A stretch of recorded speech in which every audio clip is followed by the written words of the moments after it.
Dear teacher, please bear in mind that you all are game changers.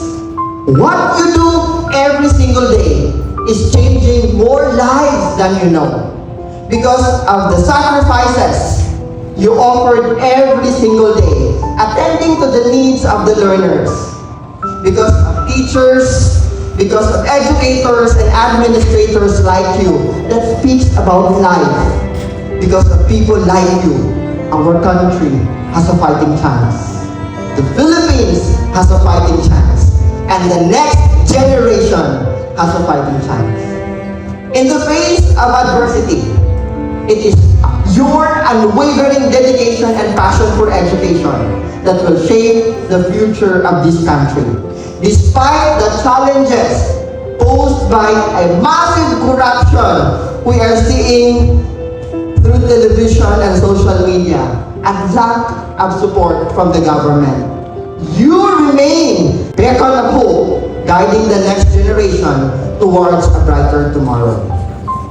Teachers, you are the last bastion of hope.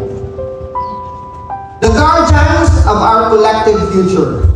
When all else seems lost today, it is the education system that will endure, nurture the minds and hearts of those who will one day lead our nation. Your role is not just imparting knowledge, but you inspire, you motivate, and you empower the student to become the change that we wanted for tomorrow. So, dear teachers, keep holding on the hope. Even if it seems slimmiest as a thread, your work is the foundation upon which a better future is being built. Dear tired teachers, when things are getting you down, don't forget that because of you, someone can write their name and read their favorite book.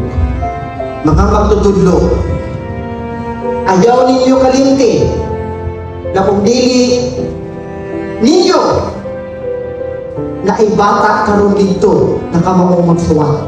Kung dili tungod ninyo, walay bata karon unta na dili ito makumuiha. Kung dili tungod ninyo, walay bata unta karon nga mas mo-ambisyon pa ug mas dako sa kung unsa na sa ilang kinabuhi na nakita nila sa ilang pamilya. That's why